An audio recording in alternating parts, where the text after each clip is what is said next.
This is the Fox 54 Weekend Review. I'm Kenesha Dees, and it's good to be back with you as we rewind through the past 7 days of local headlines. Here's just a few of the stories coming your way in the next 30 minutes. The Annie Mertz building will be refurbished and take on new life as a housing development. You'll hear from developers about this ambitious project. Huntsville residents in District 1 will vote for council representation later this month. We'll bring you a selection from our interviews with the candidates. And Huntsville City Football Club gets its second official head coach in his short lifespan. Hear what he has to say as he takes over the reins of the team. That's all just ahead. The top story from the past week is an update on the Steve Perkins case, a man shot and killed by a Decatur police officer nearly a year ago. It's the latest court ruling surrounding a grieving widow and a question of trust with her city leaders and police officers.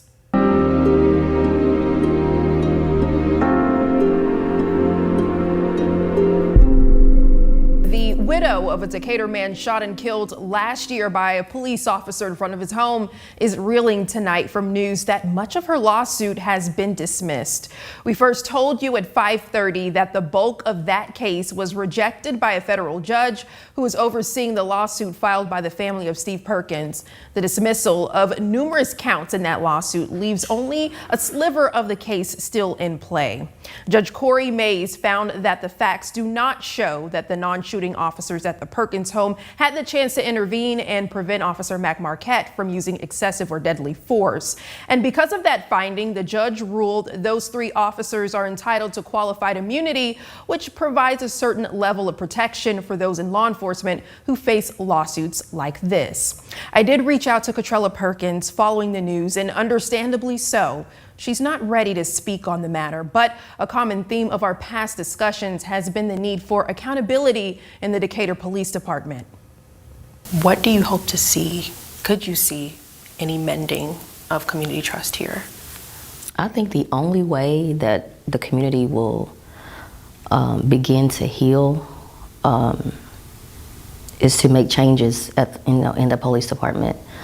I do believe Todd Pinion stepping down or resigning would be the first step to healing. Chief Pinion remains at the helm of the department through the announced he planned for reform back in May. Now, because the judge dismissed those counts today without prejudice, there's the possibility that the Perkins family could rework its claims and try to add them back into the lawsuit. A legal representative for the city of Decatur giving us a statement today. David Knupp, the city's lead counsel in that case, sharing that, quote, "We are pleased with the court's decision to grant the city's motion to dismiss as required by applicable law. The city cannot have any further comment given the pending litigation," end quote.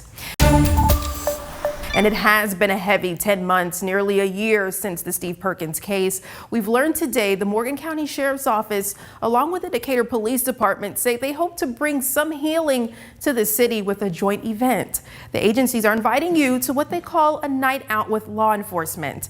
This event will have food trucks, face painting, giveaways, and much more. Decatur Chief of Police Todd Pinion is hoping this will be an opportunity to build relationships with the community. Here's a listen.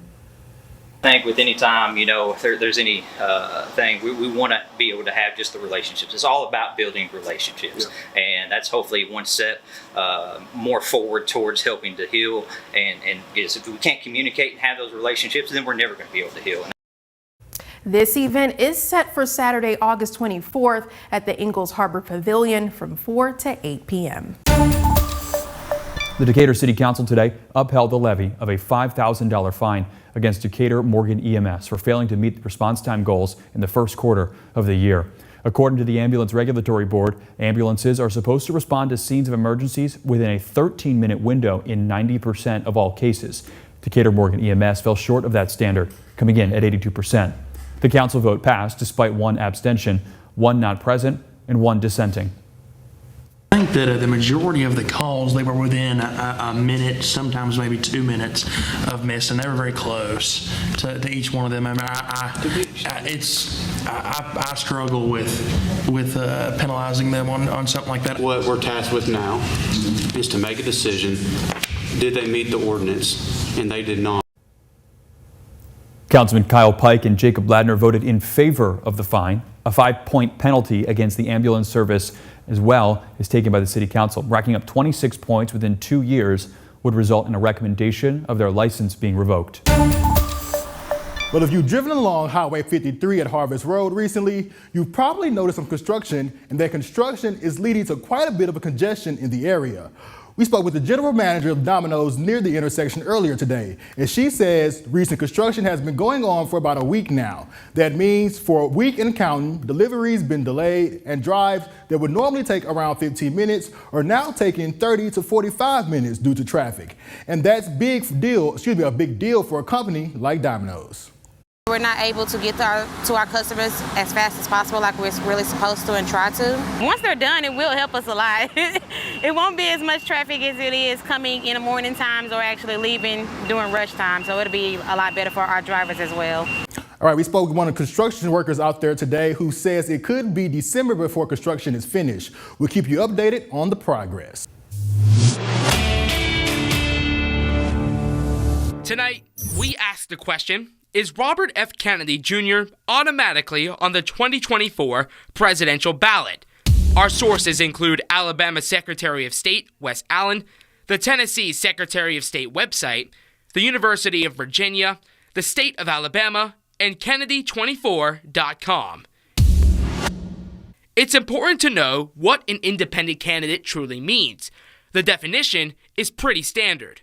It's independent of any kind of party, Republican or Democrat. One of the famous independent candidates was Theodore Roosevelt. While when he assumed the presidency in 1901 as a Republican, he started the Bull Moose Party for the election in 1912. While falling in defeat, Teddy still managed to ring in 27% of the votes.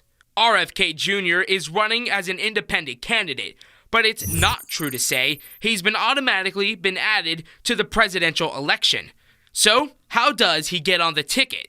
To make it to the ballot in Alabama, the independent candidate must present 5,000 signatures with addresses to the Alabama Secretary of State's office. And to be 100% sure these signatures are legitimate, we'll take those names and we will verify that they are Alabama residents. Ballot access laws vary by state.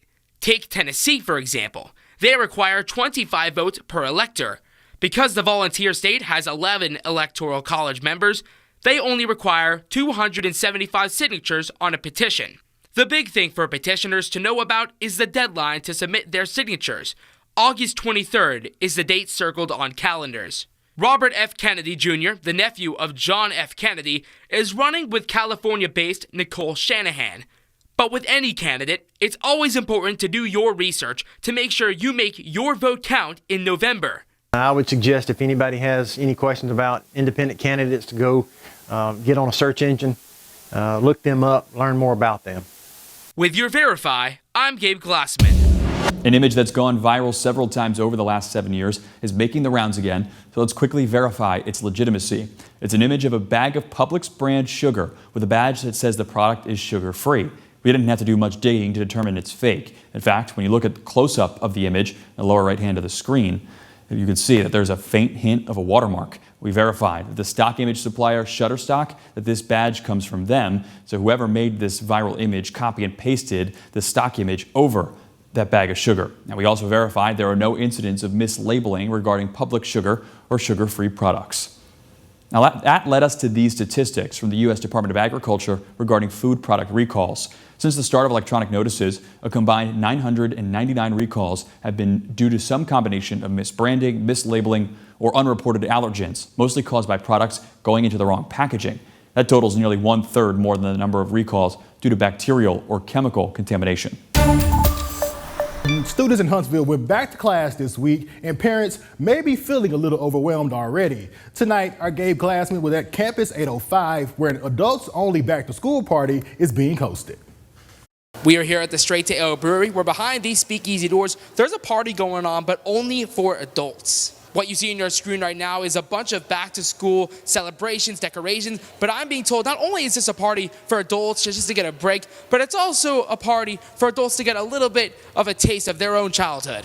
Not only kids get to go through this whole drama at the beginning of the fall year, but adults have to go through it also. So we're celebrating for the adults. They could have their adult beverages, hang out and do some coloring. We've got some school-themed shows that are going to be on the TV, and we're just doing the best we can to sort of embrace what is happening in all of our lives right now with kids going back to school. This event, Straight to Ale, is partnered with Free to Teach. They help supply school teachers with supplies they need for the entire year. And at this event, they have a school supply drive box. If people want to bring in school supplies or whatever to give to Free to Teach, they certainly can. Straight to Ale wants to help out Free to Teach as much as possible. The teachers in Huntsville do such a fantastic job. There's so much stress on them, so much that they have to do. And anything that we can do to help them out, Straight to Ale wants to do that.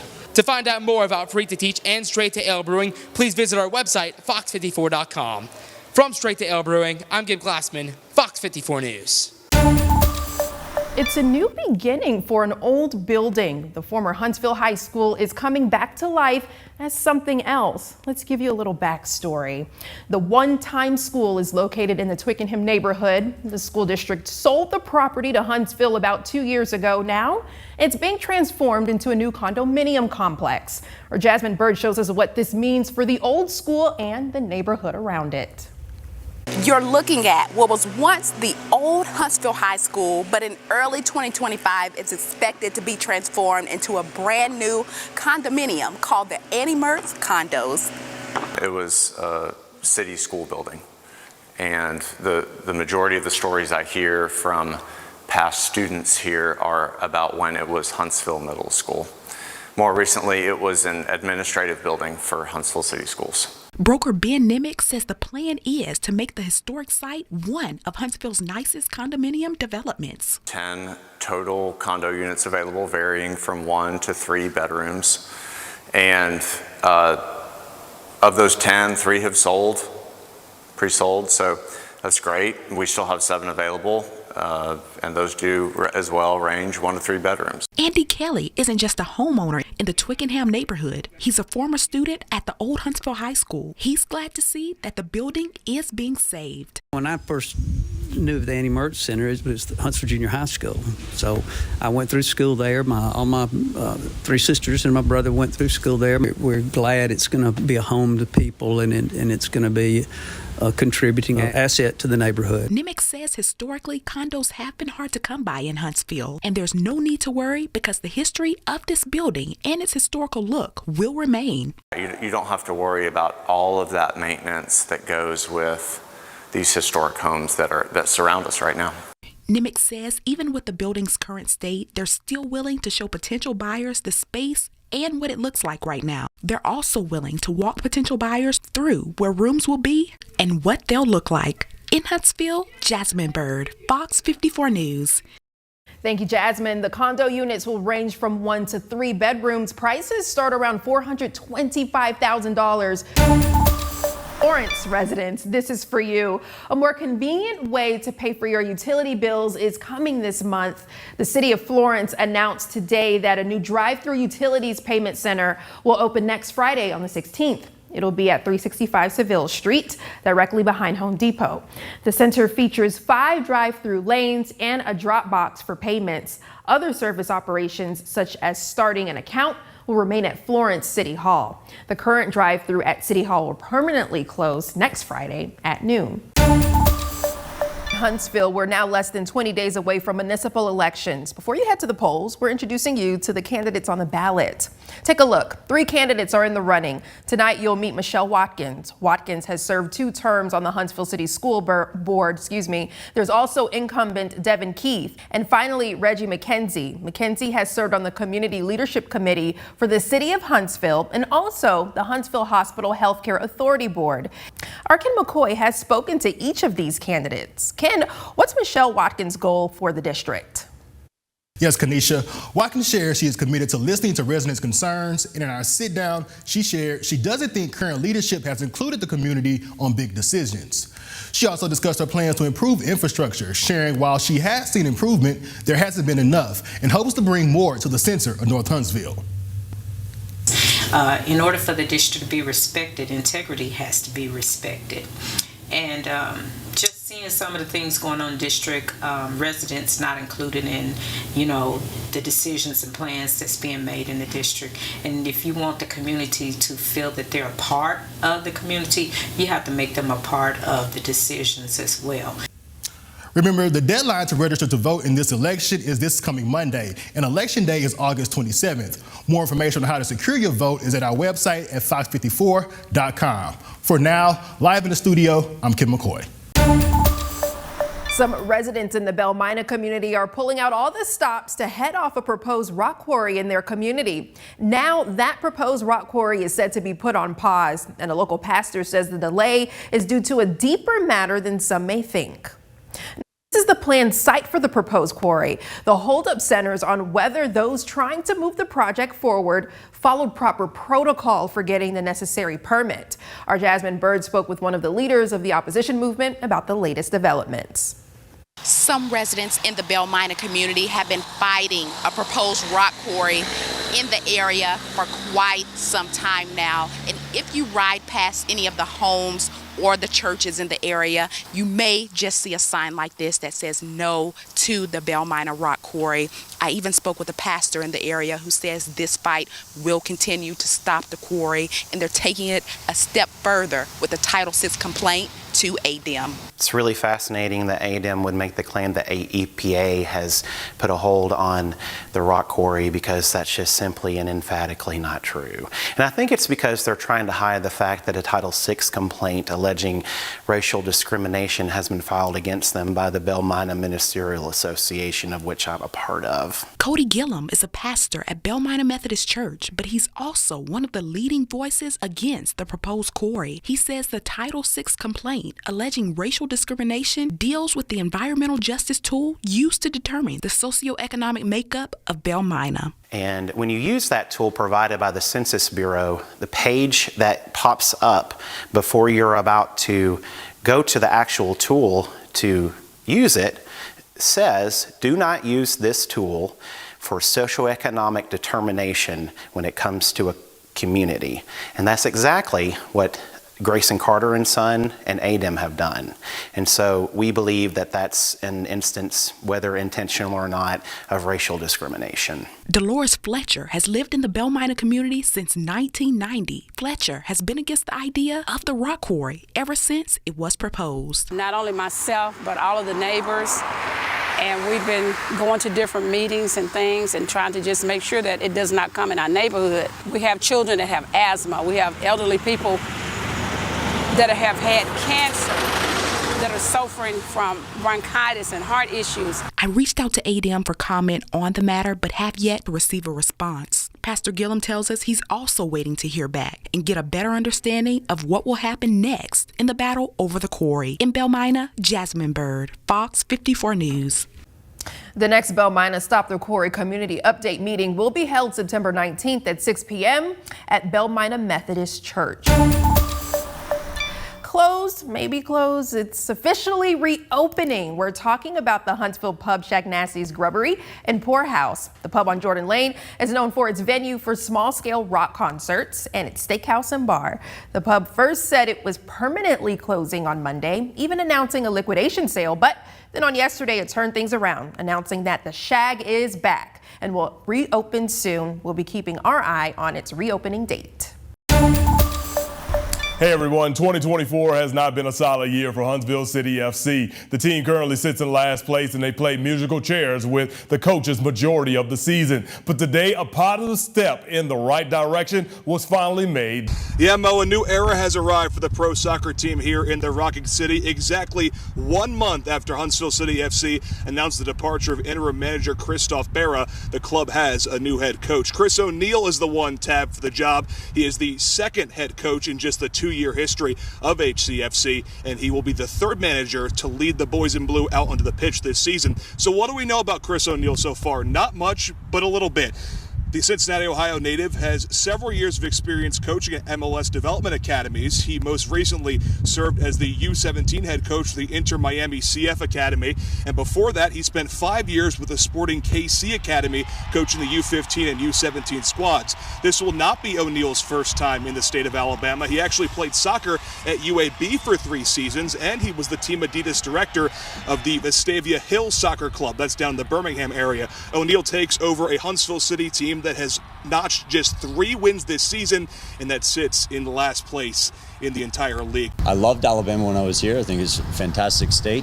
I didn't imagine it, but the opportunity presented itself, and it's a fantastic opportunity. The project here is extremely exciting, and the support that this city has shown this club so far has been absolutely incredible. Chris O'Neill comes to the Rocket City after several years in the MLS Development Academy system. He worked for both Inter Miami CF and Sporting KC, coaching teenagers on U15 and U17 squads. And this is what he's learned from those experiences. It's no different than essentially parenting. You're going to have to tell them, you say it one time, okay. You're going to have to say it 15 times before it hopefully sinks in, and then there's a hard lesson that they ultimately learn it from. I think patience is an important thing. Trusting the process and not being too quick to go away from a mistake, and being able to say, okay, he's going to learn from it, and we stick with what our vision is.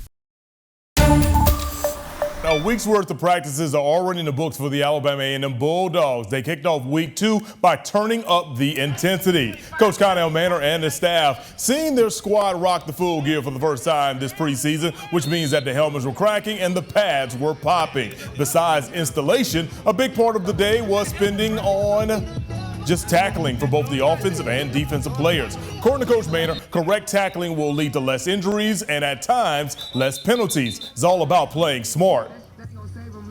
We don't horse collar at practice against our players. We don't tackle with our weight. We don't cheap shot. We don't cut at practice. So we try to take care of our own players so we can make sure we get everybody to the game. And we play good, clean football.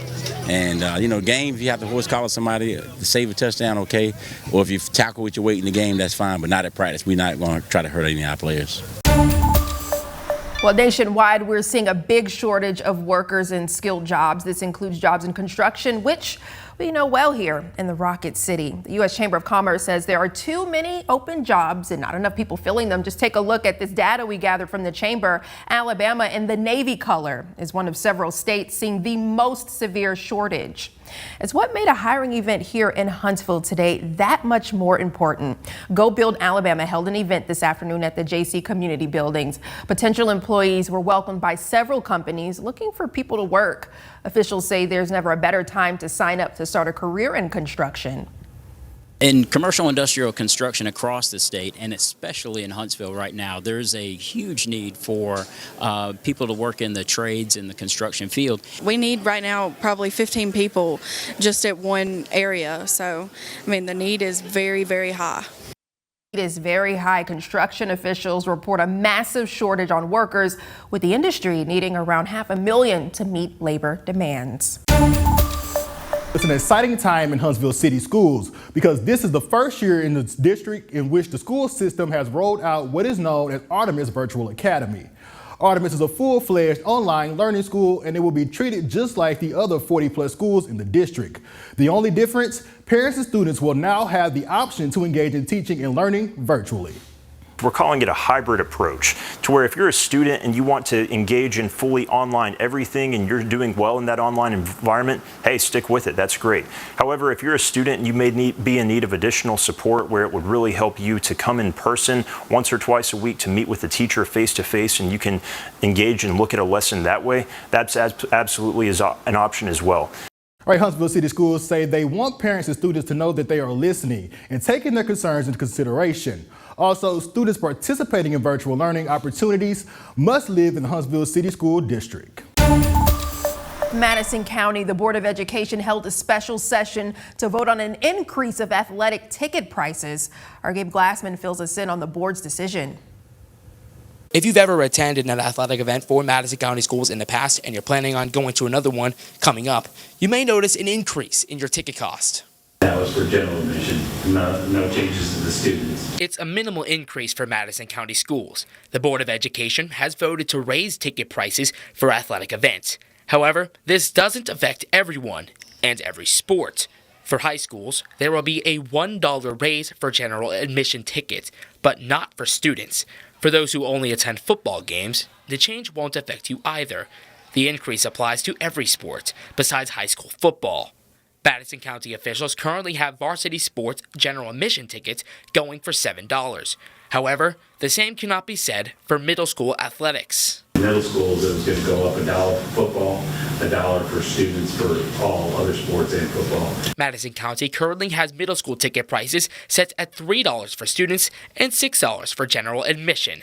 The goal isn't to gain the county more money, it's to help offset rising costs in certain areas, specifically for referees and security. As the cost of officials keeps going up and the cost of protection for our having SROs at the game, that was the best course at this point. In Madison County, I'm Gabe Glassman, Fox 54 News. Take a look at this. Over in Athens, they didn't let the rain today get in the way of a good time. The American Farm Heritage Day's Antique Tractor Parade carried on despite the downpour. Several whipping out their umbrellas and continuing on the route throughout downtown this afternoon. Some of you, as you just saw, are even breaking out their beach umbrellas to stay dry. If you're looking to adopt a pet, there's lots of dogs in North Alabama who need homes. Our Gabe Glassman was at the camp in Mid-City earlier today, where a pet pageant raised awareness for the situation. The camp hosted the 4th annual Cutest Dog Contest. It's a way for pet owners to showcase their furry friends on the runway with hopes to win some big prizes. We're trying to keep dogs in their homes and out of the shelter. It's a fun event that brings out all your family members, especially your furry pals and your friends, to come out to raise awareness and money for such an amazing organization. The event was put on by the Helping Animals Without Shelters organization. What's their ultimate goal?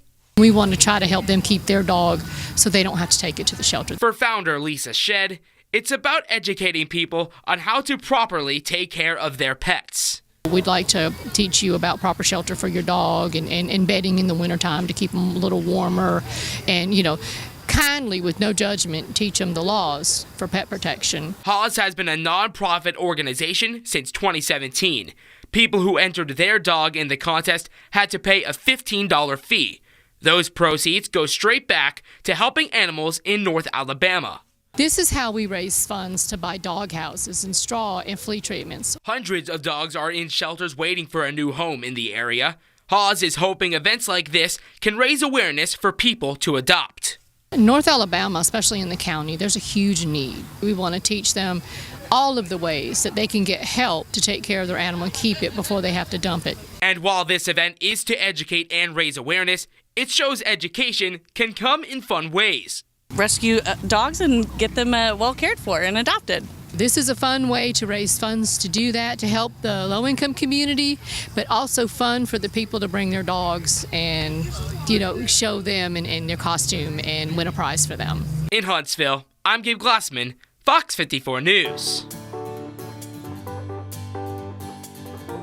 And for more local headlines any time of day, be sure to visit fox54.com and download our mobile app. If you haven't already, get Fox 54 Plus on your Apple TV, Fire TV, and Roku devices for shows just like this and many more digital exclusive offerings. For now, I'm Kenesha Dees. See you next weekend.